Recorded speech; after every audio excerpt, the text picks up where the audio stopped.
नहमदुहु व नुसल्ली व नुसल्लिमु अला रसूलिहिन नबिय्यिल करीम अम्मा बाद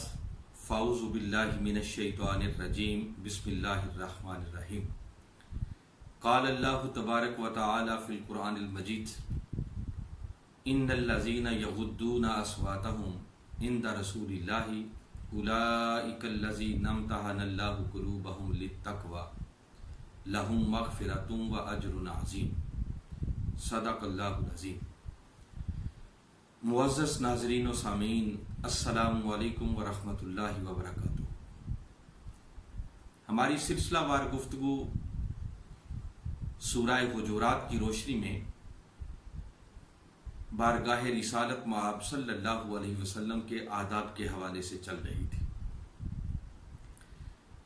और सूरह हुजूरात की तीसरी आयत करीमा पर हमारी गुफ्तगू जारी है,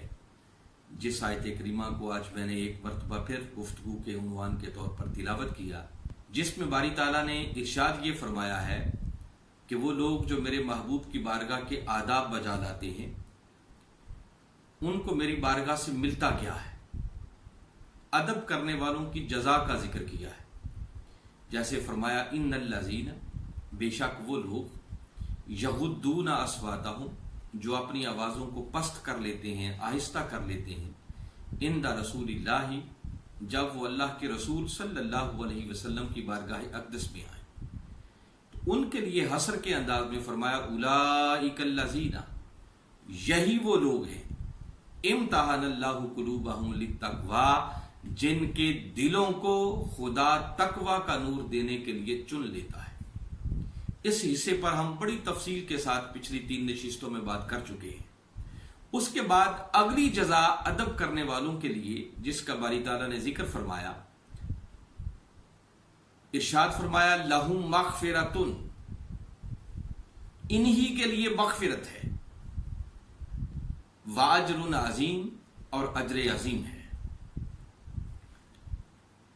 दूसरी जजा जिसका अल्लाह रब्बुल इज़्ज़त ने इस मकाम पर इरशाद फरमाया है कि जो मेरे महबूब की बारगाह का अदब बजा लाते हैं, फरमाया दूसरा सिला और दूसरा इनाम मेरी बारगाह से उनके लिए ये है कि फिर उनके लिए मग़फ़िरत है, उनके लिए बख्शिश है,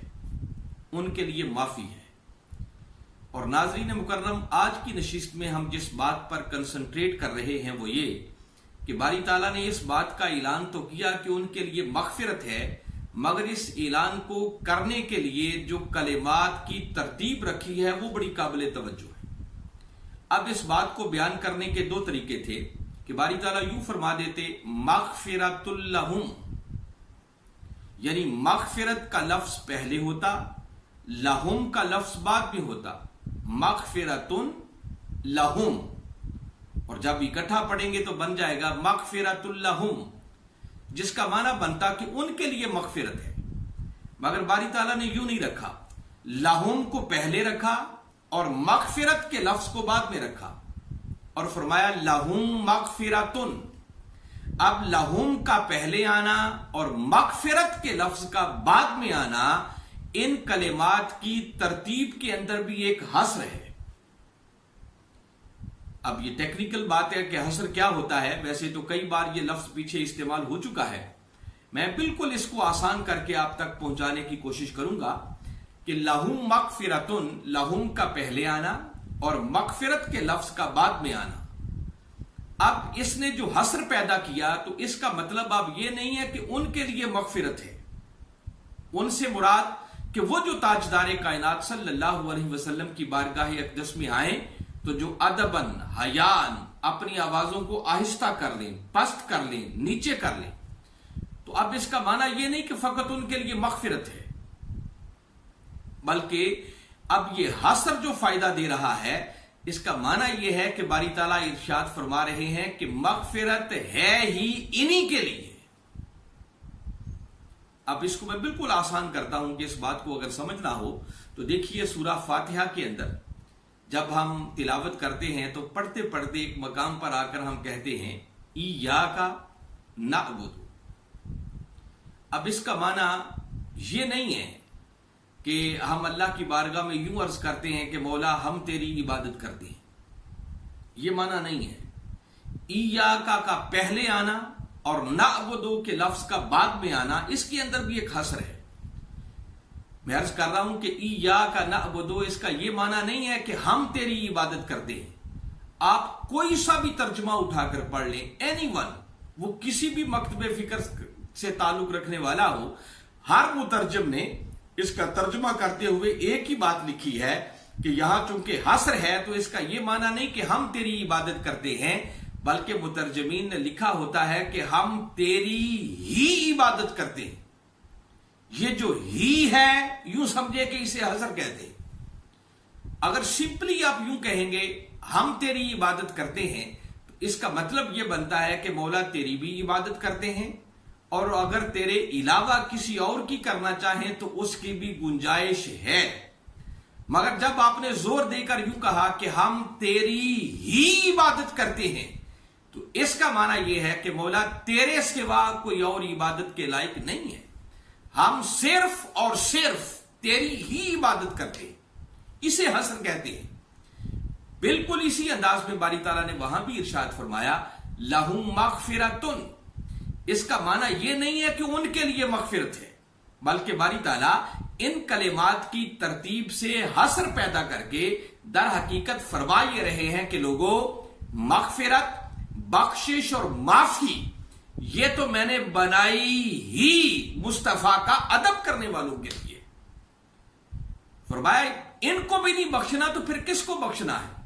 बख्शिश और माफी तो मैंने बनाई ही इन्हीं के लिए है। तो गोया इन कलेमात मुकद्दसा से पता यह चल रहा है कि अल्लाह रब्बुल इज्जत इस मकाम पर इरशाद फरमा रहे हैं कि वो खुश नसीब जो मेरे महबूब की बारगाह का अदब बजा लाते हैं, तो फरमाया उन अदब करने वालों के लिए फिर मेरी बारगाह से बख्शिश है,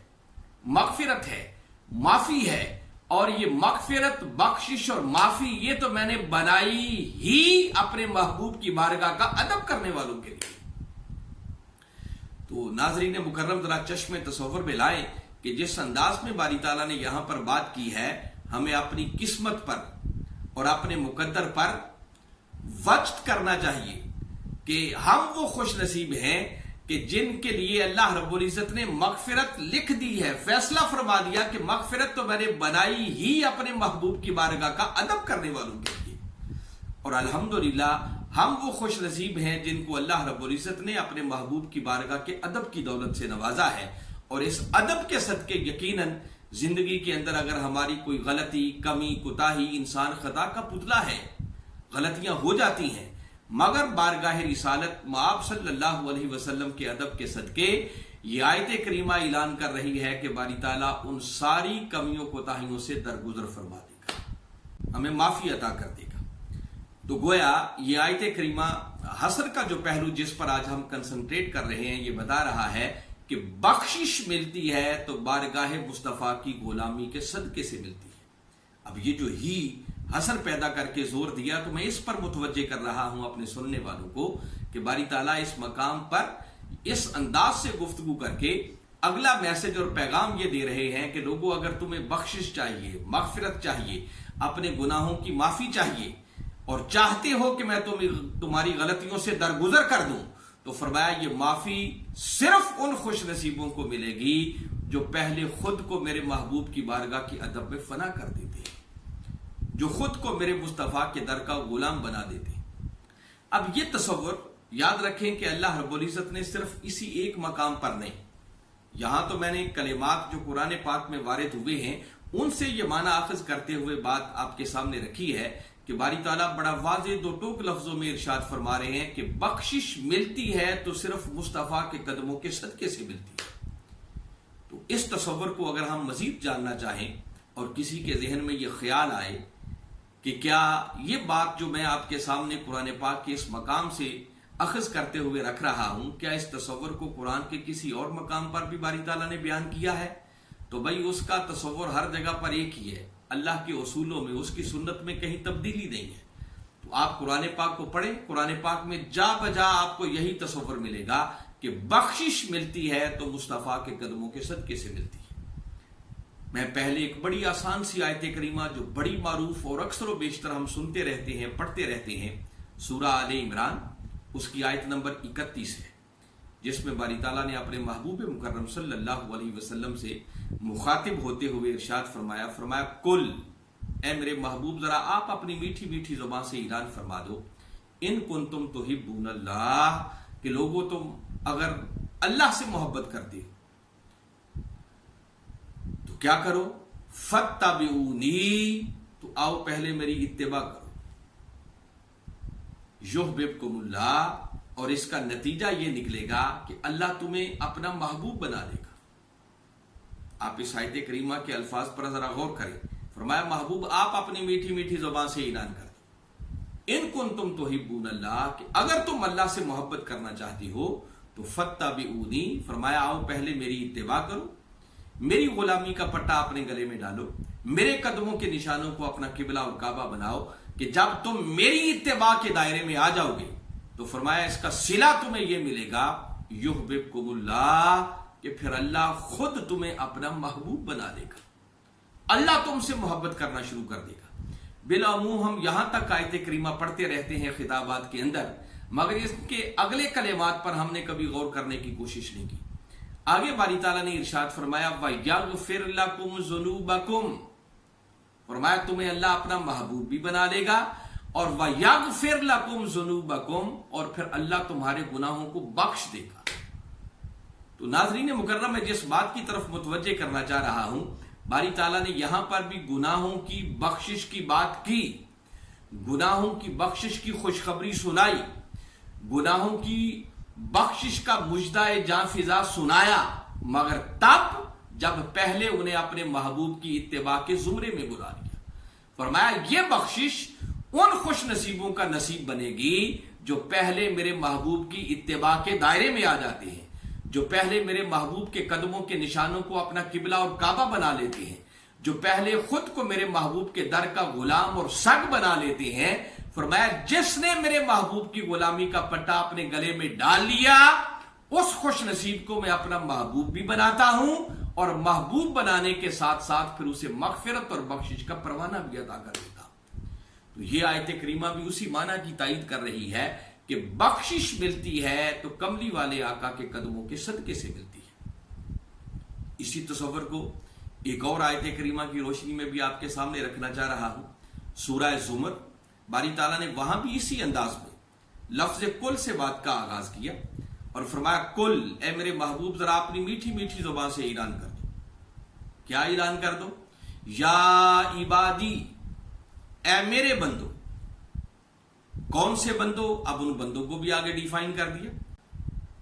الذین اسرفوا علی انفسہم، اے میرے وہ بندو جو اپنی جانوں پر ظلم کر بیٹھے ہو، لا تقنطوا من رحمت اللہ، کبھی اللہ کی رحمت سے مایوس نہ ہونا، ان اللہ یغفر الذنوب جمیعا، بے شک اللہ تمہارے سارے کے سارے گناہوں کو بخش دے گا۔ اب یہاں پر بھی گناہوں کی بخشش کی بات ہو رہی ہے، مغفرت کی بات ہو رہی ہے، مگر میں آپ کو ایک بڑی ایمان افروز اور لطیف بات جو اس مقام پر باری تعالیٰ نے بیان کیا اس کی طرف متوجہ کرنا چاہ رہا ہوں۔ یہاں یہ جو لفظ عبد استعمال ہوا ہے، یا عبادی، عبد کا ایک معنی ہوتا ہے بندہ، اور جب عبد کا معنی بندہ کرتے ہیں تو بندے کی نسبت خدا کی طرف ہوتی ہے۔ اس آیت کا ایک معنی، ایک مفہوم یہ بنتا ہے کہ باری تعالیٰ اپنے محبوب مکرم صلی اللہ علیہ وسلم سے فرما رہے ہیں کہ محبوب ذرا آپ اپنی میٹھی میٹھی زبان سے اعلان کر دو۔ کیا اعلان کر دو؟ یا عبادی، اے میرے بندو، الذین اسرفوا علی انفسہم، جو اپنی جانوں پر ظلم کر بیٹھی، لا تقنطوا من رحمت اللہ، کبھی اللہ کی رحمت سے مایوس نہ ہونا، ان اللہ یغفر الذنوب جمیعا، بے شک اللہ تمہارے سارے گناہوں کو بخش دے گا۔ تو پہلا معنی یہ ہے کہ عباد کی نسبت یہاں اللہ کی طرف ہو رہی ہے، اور باری تعالیٰ اپنے محبوب مکرم صلی اللہ علیہ وسلم کے ذریعے اپنے بندوں کو خوشخبری سنا رہے ہیں کہ اے میرے بندو جو اپنی جانوں پر ظلم کر بیٹھے ہو، گناہوں کے مرتکب ہو چکے ہو، تو جب تم میری بندگی کے دائرے میں آ گئے تو سنو، پھر کبھی اللہ کی رحمت سے مایوس نہ ہونا، میری رحمت کے صدقے انشاءاللہ تمہارے سارے کے سارے گناہوں کو بخش دیا جائے گا۔ یہ ایک معنی ہے، مگر ناظرین مکرم اسی عبد کا ایک دوسرا معنی بھی ہوتا ہے، اور عبد کا معنی ہوتا ہے غلام۔ جب عبد کا معنی غلام کریں گے تو اس آیت کریمہ میں عباد کی نسبت تھوڑی بدل جائے گی۔ جب عبد کا معنی بندہ تھا تو بندوں کی نسبت اللہ کی طرف تھی کہ اللہ کے بندے، اور جب عبد کا معنی ہم غلام کریں گے تو اب غلاموں کی نسبت خدا کی طرف نہیں بلکہ غلاموں کی نسبت خود تاجدار کائنات صلی اللہ علیہ وسلم کی طرف ہو جائے گی۔ اور آیت کا مفہوم یوں بنے گا کہ باری تعالیٰ فرما رہے ہیں کل محبوب ذرا اپنی میٹھی میٹھی زبان سے اعلان کر دو، یا عبادی، پہلے تھا یا عبادی کا مطلب کہ اے میرے بندو، محبوب آپ انہیں فرما دو۔ اللہ کہہ رہا ہے کہ محبوب بات میری ہے مگر اعلان آپ کر دو، میری طرف سے یہ اعلان فرما دو کہ اے میرے بندو۔ کیا مطلب کہ اے اللہ کے بندو جو اپنی جانوں پر ظلم کر، کبھی اللہ کی رحمت سے مایوس نہ ہونا۔ مگر اب جو دوسرا معنی کر رہا ہوں کہ اگر عبد کا معنی غلام لے لیا جائے تو دوسرا معنی اور مفہوم جو یہاں سے جس کی گنجائش نکلتی ہے وہ یہ کہ باری تعالیٰ اپنے محبوب سے فرما رہے ہیں کہ محبوب اپنی میٹھی میٹھی زبان سے اعلان کر دو، یا عبادی، اے میرے غلاموں۔ اب غلاموں کی نسبت تاجدار کائنات صلی اللہ علیہ وسلم کی طرف ہو جائے گی کہ محبوب تم اپنے غلاموں کو خوشخبری سنا دو کہ اے میرے غلاموں جنہوں نے میری غلامی کا پٹا اپنے گلے میں ڈال لیا ہے۔ اور کون سے غلاموں؟ الذین اسرفوا علی انفسہم، جو اپنی جانوں پر ظلم کر بیٹھے ہو، جو گناہوں کے مرتکب ہو چکے ہو۔ لا تقنطوا من رحمت اللہ، کبھی اللہ کی رحمت سے مایوس نہ ہونا۔ ان اللہ یغفر الذنوب جميعا، بے شک اللہ میری غلامی کے صدقے تمہارے سارے کے سارے گناہوں کو بخش دے گا۔ اب یہاں کوئی بندہ ذہن میں خیال لا سکتا ہے، اعتراض کر سکتا ہے کہ آپ نے لغوی معنی عبد کا لیا اور عبد کا معنی غلام کر کے کو نسبت تاجدار کائنات صلی اللہ علیہ وسلم کی طرف کر دی، تو زیادہ مناسب تو تھا کہ عبد کا معنی بندہ کیا جاتا اور نسبت اللہ کی طرف ہوتی، بجائے ہے وہ معنی اپنی جگہ پر۔ مگر ناظرین مکرم، جس لطیف بات کی طرف تمہیں متوجہ کرنا چاہ رہا ہوں وہ بڑی توجہ طلب ہے۔ اب اسی بات کو میں اسی آیت کریمہ کے مضمون سے اخذ کرنا چاہ رہا ہوں، اور یہاں ارجا ترین معنی وہ بندوں کی نسبت خدا کی طرف کرنا نہیں ہے بلکہ ان غلاموں کی نسبت مصطفیٰ کی طرف کرنا بنتا ہے۔ وہ اس طرح کے ذرا آیت کریمہ کے مضمون پر غور کریں کہ اگر یہاں عبد کا معنی بندہ کیا جائے اور بندوں کی نسبت اللہ کی طرف کر دی جائے کہ باری تعالیٰ فرما رہے ہیں کہ محبوب ذرا اپنی میٹھی میٹھی زبان سے اعلان کر دو، یا عبادی، اے میرے بندو، تو گویا بات اللہ کی ہے اور باری تعالیٰ اپنی بات اپنے محبوب کی زبان سے اعلان کروا رہے ہیں کہ محبوب انہیں فرما دو کہ خدا اعلان کر رہا ہے، اے میرے بندو جو اپنی جانوں پر ظلم کر بیٹھے ہو۔ آگے آنا چاہیے تھا جیسے ادھر فرمایا یا عبادی، اے میرے بندو، تو اس مفہوم کے ساتھ اگلی بات جو زیادہ قرینے قیاس ہے تو الفاظ یوں ہونے چاہیے تھے کہ باری تعالیٰ آگے پھر الفاظ یوں وارد کر دے، لا تقنطوا من رحمتی۔ جس طرح عبادی کہا میرے بندو، تو جب اللہ کی بات ہے اور وہ کہہ رہا ہے کہ محبوب نے بتا دو کہ اے میرے بندو، تو آگے ہونا چاہیے تھا کہ میری رحمت سے مایوس نہ ہونا۔ اگر یوں کہا جائے کہ اے میرے بندو اللہ کی رحمت سے مایوس نہ ہونا تو یہ بات جچتی نہیں ہے، جڑتی نہیں ہے۔ اگر بندے اللہ کے ہیں تو بھئی رحمت بھی تو اللہ ہی کی ہے نا، تو جب اللہ کہہ رہا ہے کہ اے میرے بندو اور بات اللہ کی ہے تو پھر یہی بننا چاہیے تھا کہ اے میرے بندو کبھی میری رحمت سے مایوس نہ ہونا۔ مگر حیرت کی بات ہے کہ یہاں باری تعالیٰ نے عبادی کہا میرے بندو، اور ادھر یوں نہیں کہا لا تقنطوا من رحمتی کہ میری رحمت سے مایوس نہ ہونا، بلکہ فرمایا لا تقنطوا من رحمت اللہ، کبھی اللہ کی رحمت سے مایوس نہ ہونا۔ تو آیت کریمہ کا یہ انداز بتا رہا ہے کہ یہاں عبادی کہنا اور ادھر لا تقنطوا من رحمت اللہ کہنا یہ بتا رہا ہے کہ بندے کسی اور کے ہیں اور رحمت کسی اور کی ہے۔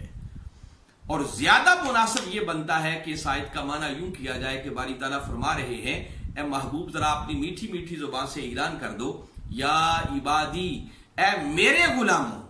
الذین اسرفوا علی انفسہم، جو اپنی جانوں پر ظلم کر بیٹھے ہو، لا تقنطوا من رحمت اللہ، کبھی اس اللہ کی رحمت سے مایوس نہ ہونا۔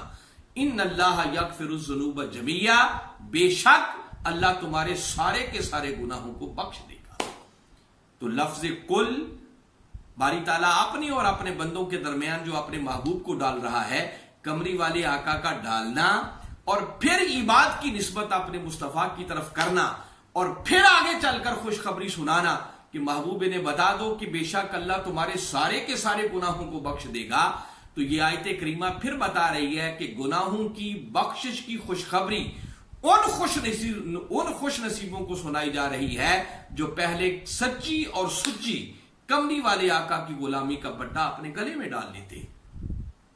इस खुशखबरी के लायक ही वो है। ये खुशखबरी हिस्सा ही उन खुश नसीबों का है जो खुद को दर मुस्तफा का सग बना लेते हैं। और बारी ताला ये ऐलान करवा रहे हैं कि महबूब जरा अपनी मीठी मीठी जुबान से ऐलान करके इन्हें बता दो कि मेरे गुलामों जो अपनी जानों पर जुल्म कर बैठे हो, तो जब तुम आ ही मेरी गुलामी के दायरे में गए तो फरमाया मेरी गुलामी के सदके ला तकना तो मिन रहमतिल्लाह, कभी अल्लाह की रहमत से मायूस ना होना। इन्नल्लाह यगफिरुज़्ज़ुनूबा जमीआ, मेरी इस गुलामी के सदके बेशक अल्लाह तुम्हारे सारे के सारे गुनाहों को बख्श देगा। तो गुनाहों की बख्शिश और मगफिरत की बात बारी ताला ने इस मकाम पर की तो तब जब उनको पहले अपने मुस्तफा की गुलामी के दायरे में दाखिल कर लिया। तो खुशखबरी ही अपने महबूब के गुलामों को सुनाई, जिससे फिर यही बात अखज होती है कि बख्शिश उन्हीं को मिलती है, गुनाह उसी के माफ होते हैं, तौबा उसी की कबूल होती है जो पहले दर मुस्तफा का गुलाम बन जाता है, जो पहले कमली वाले आका की सच्ची और सुच्ची गुलामी का पट्टा अपने गले में डाल लेता है, जो खुद को बारगाह मुस्तफा के अदब में मिटा देता है, फिर अल्लाह ताला उसके साबका गुनाहों की भी उसको बख्शिश का परवाना अता कर देता है। और ये बात है जो बारी ताला ने सूरह हुजुरात की तीसरी आयत करीमा में ऐलान फरमाई कि जो मेरे महबूब की बारगाह अक़दस में आए तो जो अदबन हयान अपनी आवाजों को आहिस्ता कर लें, पस्त कर लें, नीचे कर लें कि बारगाह मुस्तफा आ गई, आप ऊंची भी नहीं बोलना, खुद को मिटा दें, मेरे महबूब की गुलामी का पट्टा अपने गले में डाल लें। तो फरमाया यही वो खुश नसीब हैं लहुम मगफिरतुन, जिनके लिए मैंने मगफिरत भी तैयार कर रखी है। और फरमाया मगफिरत तो दर हकीकत है ही मेरे मुस्तफा की बारगाह का अदब करने वालों के लिए। तो नाज़रीन मुकर्रम इस बात को याद रखें कि बख्शिश मिलती है तो कमली वाले आका की गुलामी के सदके से मिलती है। इससे हटकर बख्शिश का और कोई तसव्वुर नहीं है और कोई कॉन्सेप्ट नहीं है। जिसको भी अपने गुनाहों की माफी चाहिए, जिसको भी तौबा की कबूलियत चाहिए, जो चाहता है कि बारी ताला मेरे गुनाहों से दरगुजर फरमाए, तो उसको पहले खुद को बारगाह मुस्तफा के अदब में मिटाना होगा, कमली वाले आका की सच्ची और सुच्ची गुलामी का पट्टा अपने गले में डालना होगा, तब जाकर उसे अपने गुनाहों की माफी और बख्शिश नसीब होगी। अल्लाह की बारगाह में दुआ है कि बारी ताला सही मानों में हमें इस तसव्वुर को समझकर कमली वाले आका की सच्ची और सुच्ची गुलामी का पट्टा अपने गले में डालने की तौफीक अता फरमाए। वमा अलैना इल्लल बलाग।